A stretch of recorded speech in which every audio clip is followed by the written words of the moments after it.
Hello বন্ধুরা, কেমন আছো সবাই? আশা করি তোমরা সবাই খুব ভালো সুস্থ আছো। তো আজকে ভিডিওতে আমরা কথা বলতে যাচ্ছি ক্র্যাক নিয়ে। তো ক্র্যাকের যখন ট্রেলার দেখেছিলাম, আমার এক্সট্রিম স্পোর্টস এই ব্যাপারটা মানে বলিউড তো হয় না সচরাচর, ওটা দেখে একটু ইন্টারেস্ট জেগেছিল, সেই কারণেই দেখলাম। তো এই সিনেমাতে বিদ্যুৎ জামল আছে এবং তার অপোজিটে মানে আমি হিরোইন বলছি নোরা ফাতেহি আছে, এবং সাপোর্টিং রোলে অ্যামি জ্যাকসন আছে, এবং মেন অ্যান্টাগনিস্ট হিসেবে অর্জুন রামপাল আছে। সাপোর্টিং রোলে আরও অনেকে আছে। তো আহ, একটা স্পেশাল অ্যাপিয়ারেন্স দিয়েছে রুক্মিণী মিত্র একটা গানে, দেখে বেশ ভালো লাগলো। তো তারা তো অ্যাকচুয়ালি সানেক সিনেমা তো একসাথে কাজ করেছিল, তাদের মধ্যে বেশ ভালো ফ্রেন্ডশিপও আছে বিদ্যুৎ জামাল এবং রুক্মিণী মৈত্রের মধ্যে। তো একটা গানে তার স্পেশাল অ্যাপিয়ারেন্স আমরা দেখতে পেলাম আর কি। তো ক্র্যাক সিনেমাটা এক কথায় যদি বলতে হয় কেমন লাগলো, তো আমি বলবো যে এক কথায় বলতে হলে সিনেমাটার মধ্যে একটা পোটেনশিয়াল ছিল, যেহেতু এক্সট্রিম স্পোর্টস এই ব্যাপারটা সচরাচর আমি যেটা বলছিলাম আর কি দেখা যায় না, সেই ব্যাপারটা তুলে ধরার চেষ্টা করেছিল, কিন্তু কোথাও গিয়ে সিনেমাটা আর কি ভালো লাগেনি আমার। তোমাদের কারো ভালো লাগতেও পারে। তো যার যেমন লেগেছে নিচে কমেন্ট সেকশন কিন্তু অবশ্যই জানিও। তো এটা যিনি ডিরেক্টর আদিত্য দত্ত, তিনি ইমরান হাশমির সাথে অনেকগুলো কাজ করেছেন, যেরকম আশিক বানা আপনে দিল দিয়া হ্যায়, দেন টেবিল নাম্বার 21 মতন হিট সিনেমা তিনি দিয়েছেন। বিদ্যুৎ জামালের সাথে তিনি কমান্ডো 3তে কাজ করেছেন। তো কমান্ডো 3 যেহেতু তিনি করেছেন, তো অ্যাকশন এই ব্যাপারটা তিনি তো ঠিকঠাক হ্যান্ডেল করতে পারবেই বলে আমার মনে হয়েছিল। তো সিনেমাটা গল্প অল্প করেই বলছি। এখানে দু ভাইয়ের গল্প দেখছি আমরা, বিদ্যুৎ জামাল আছে এবং তার দাদা আছে অঙ্কিত মোহন, যে ক্যারেক্টারটা প্লেয়ার আর কি প্লে করেছে। তো এই দুই ভাই ছোটোবেলা থেকেই এক্সট্রিম স্পোর্টস নিয়ে প্রচণ্ড এক্সাইটেড। এক্সট্রিম স্পোর্টস মানে ধরো ট্রেন থেকে ঝাঁপ দিয়ে দেওয়া, ট্রেনের সাথে দৌড়াদৌড়ি করা, সাইকেল রেস করা, এই টাইপের বিভিন্ন যে এক্সট্রিম টাইপের স্পোর্টসগুলো হয়, এগুলো অ্যাকচুয়ালি লিগ্যাল না, কিন্তু ইললিগ্যাল স্পোর্টস এগুলো। তো সেগুলোতে ইন্টারেস্টেড, এবং ময়দান বলে একটা অর্গানাইজেশন আছে যেটার হেড হচ্ছে অর্জুন রামপাল, যে আর কি চালায় খেলাটা।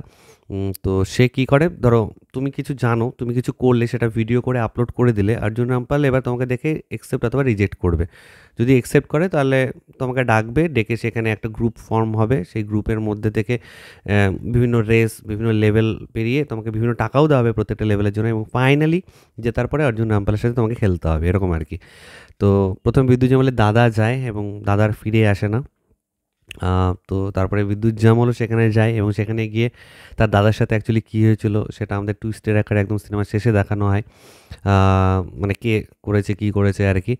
এবং সেখানে গিয়ে মানে এক্সট্রিম স্পোর্টসে সেও একটা গ্রুপের মধ্যে পড়ে, 3টে রেস তাকে জিততে হবে। তো সেগুলোই ধীরে ধীরে সে পার করতে থাকে, এবং তার পাশাপাশি তার দাদার সাথে কী হয়েছিল না হয়েছিল সেটাও সে জানার চেষ্টা করে আর কি। তো কোথাও গিয়ে একটা রিভেঞ্জেরও অ্যাঙ্গেল অ্যাড অন হয়ে যায়। এই হচ্ছে ওভারঅল গল্প, বাকিটা দেখতে হলে বড় পর্দায় গিয়ে দেখতে হবে। এবার চলে আসছি ভালো কী লাগলো, খারাপ কী লাগলো।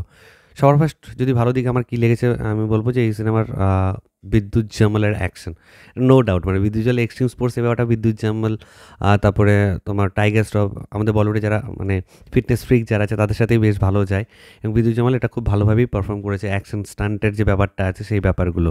এবং তার পাশাপাশি আরেকটা কাস্টিং আমার খুব ভালো লেগেছে, অর্জুন রামপাল।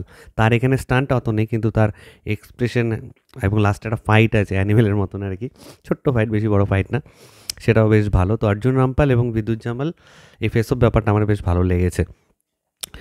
আরেকটা ভালো দিক আমার লেগেছে এই সিনেমার যে এডিটিং, প্রচণ্ড শার্প এডিটিং। মানে এক্সট্রিম সোর্স ব্যাপারটা একটু ফাস্ট হবেই, ফাস্ট তো স্টিল আমি ভাবছিলাম যে প্রচুর ফাস্ট বেরিয়ে গেলে না অনেক সময় অনেক কিছু বোঝা যায় না, কিন্তু এখানে ফাস্টের সাথে সাথে কিছু কিছু স্লো মোশনও আমাদেরকে অ্যাড অন করা হয়েছে, যার ফলে কী হয়েছে, কী হচ্ছে না হচ্ছে আমরা ঠিকঠাকভাবে বুঝতে পারছি আর কি, যে রেসগুলো হচ্ছে, কী হচ্ছে না হচ্ছে আমরা পরপর বুঝতে পারছি। তো সেই অ্যাকশন দৃশ্যগুলো এই সিনেমারও প্রচণ্ড ভালো হয়েছে, স্টান্টগুলো প্রচণ্ড ভালো। এক্সট্রিম স্পোর্টস যে ব্যাপারটা সেটা কিছুটা হলেও টাচ করতে পেরেছে আর কি। আমরা তো হলিউডের ম্যাক্সিমাম এই ধরনের আমরা দেখে থাকি খেলা, তো বলিউডে তো মানে মানে এই ধরনের সিনেমা হয়ই না। তো হলিউডের সাথে আমি কম্পেয়ার করছি না, কিন্তু বলিউড হিসেবে এক্সট্রিম স্পোর্টস ব্যাপারটা কিছুটা হলেও টাচ করতে পেরেছে এই সিনেমাটা। দেন প্রথম দিকের এক দুটো গান, মিউজিক আমার খুব ভালো লেগেছে।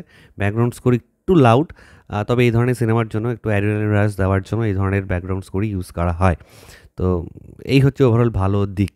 এবার চলে আসছি নেগেটিভ দিক। এই সিনেমার সবার ফার্স্ট নেগেটিভ বলবো নোরা ফাতেহি, অ্যামি জ্যাকসন, এই কাস্টিংগুলো। নোরা ফাতেহি কেন আমি জানি না, সে নাচতে পারে হয়তো বা ফিটনেসের জন্য অ্যাকশন সিনগুলোতে কিছুটা হলেও করতে পেরেছে আর কি, কিন্তু অভিনয়ের দিকটা এত ডাল যে একদম ভালো লাগছিল না। এবং অ্যামি জ্যাকসন তার তরফ থেকে চেষ্টা করছে, কিন্তু বোঝাই যাচ্ছে সে চেষ্টা করছে, অভিনয়টা আর পর্দায় ফোটাতে পারলো না অ্যামি জ্যাকসন। তো এই দুটো কাস্টিং আমার একদম পোষায়নি।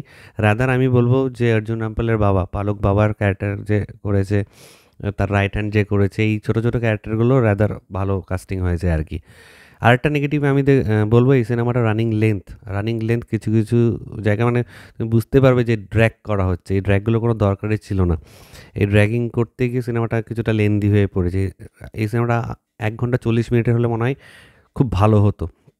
আর একটা খারাপ দিক হলো এই সিনেমাতে এক্সট্রিম স্পোর্টস ব্যাপারটা তো দেখানোর চেষ্টা করা হয় যে তার সাথে একটা ইমোশনাল অ্যাঙ্গেল, মানে ভাই যাচ্ছে দাদার সাথে কী হয়েছিল না হয়েছিল সেটা খুঁজতে গিয়ে, মানে একটা রিভেঞ্জ অ্যাঙ্গেল যেটা অ্যাড অন করার ব্যাপার বললাম, সেটা করতে গিয়ে এক্সট্রিম স্পোর্টস ব্যাপারটা কোথাও কোথাও পড়ে যাচ্ছে। ইমোশনাল দিকটা ওঠাতে গিয়ে এক্সট্রিম স্পোর্টস ব্যাপারটা পড়ে যাচ্ছে। যদি এমন হতো যে ইমোশনাল অ্যাঙ্গেলটা খুব ভালোভাবে ফুটে উঠছে, সেক্ষেত্রে সেই কম্প্রোমাইজটা মানে এক্সট্রিম স্পোর্টসের কম্প্রোমাইজটা হয়তো মেনে নিতে পারতাম, কিন্তু সেই ইমোশনাল পার্টটা অত ভালো হয়নি। তো দুটো ব্যালেন্স করা দরকার ছিল ডিরেক্টরের। সেক্ষেত্রে আমি বলবো যে এক্সট্রিম স্পোর্টস ব্যাপারটা যেটুকুনি সময় ছিল সেটুকুনি সময় খুব ভালো, কিন্তু যে ইমোশনাল পার্টটা সেই ইমোশনাল পার্টটা কিন্তু সেভাবে ফুটে উঠতে পারেনি। তো এই জায়গাটা একটু কেয়ারফুল হওয়া দরকার ছিল, একটু ব্যালেন্স করা উচিত ছিল বলে আমার মনে হয়েছে। দাদা ভাইয়ের সম্পর্কটা, কেমিস্ট্রিটা আরও বিল্ড আপ দিয়ে দেন করলে মনে হয় আরও বেটার হতো। এবং কিছু আনওয়ান্টেড সিকোয়েন্স আছে, সেই সিকোয়েন্সগুলো এই সিনেমাতে কেন ঢোকানো হয়েছে আমি জানি না। সেই সিকোয়েন্সগুলোর মানে সিনেমা থেকে বাদ দিলে সিনেমাটা কিচ্ছু যায় আসতো না, স্টিল ওই সিকোয়েন্সগুলো দিয়ে ঢুকিয়ে সিনেমাটাকে একটু লেন্দি করা হয়েছে। আমি অ্যাকশন সিকোয়েন্সের কথা বলছি না, স্টান্টগুলোর কথা বলছি না, কারণ যেহেতু এক্সট্রিম স্পোর্টস বেস সিনেমা, সেই সিনগুলো যত থাকবে ততই বেশি ভালো লাগবে। যেমন ধরো 3টে রেস হবে, প্রথম রেসটা দেখানো হলো, সেকেন্ড রেসটা দেখানো হলো, থার্ড রেসটা মানে শর্টকাটে সেরে দেওয়া হলো। অন্যদিকে যেহেতু রানিং লেন্থ বেড়ে গেছে, আমাদেরকে শর্টকাটে দেখিয়ে দেওয়া হলো যে এইভাবে এই হয়েছে। তো ওই জায়গাগুলো মানে একটু কেমন কেমন লাগছিলো আর কি। যারা দেখেছে সিনেমাটা তারা বুঝতে পারছে। এবং সবার এন্ডে গিয়ে একটা ফোর্সড টুইস্ট আমাদেরকে দেখানো হয়েছে, যেটা আমার ক্ষেত্রে কিন্তু একদমই ওয়ার্ক করেনি, কাইন্ড অফ প্রেডিক্টেবল ছিল আর কি। তো এই হচ্ছে ওভারঅল সিনেমা নিয়ে আমার রিয়াকশন। তোমরা যারা ক্র্যাক দেখে এসছো নিচে কমেন্ট সেকশনে অবশ্যই লিখে জানাও তোমাদের কার কেমন লেগেছে। যারা দেখোনি তারা একবার দেখতেই পারো। বিদ্যুৎ জামালের যারা ফ্যান আছো, এক্সট্রিম স্পোর্টস যে ব্যাপারটা আছে বিদ্যুৎ জামাল খুব ভালোভাবে এক্সিকিউট করেছে। মানে বিদ্যুৎ জামালের তো নো ডাউট কিছু তো ফ্যান আছে, সেই ফ্যানগুলোর জন্য কিন্তু এই সিনেমাটা পারফেক্ট সিনেমা, কারণ বিদ্যুৎ জামাল এখানে ফাটিয়ে স্টান করেছে। সেই ব্যাপারটা এই সিনেমার মধ্যে ভরে ভরে আছে। তো এটাই তোমাদের সাথে শেয়ার করার ছিল। তোমাদের কার কি মতামত নিচে কমেন্ট সেকশনে অবশ্যই লিখে জানিও। আমার ভিডিওটা ভালো লাগলে লাইক কমেন্টের সাথে একদম ভুলবে না। চ্যানেলটাকে যারা প্রথমবার দেখছো, নিচে যে রেড বাটনটা আছে সেখানে ক্লিক করে নাও, পাশে একটা বেল আইকন আছে সেখানে ক্লিক করে অল অপশানে ক্লিক করে নাও। ঠিক আছে বন্ধুরা, ভালো থেকো সবাই, সাবধানে থেকো সবাই, love you all, take care.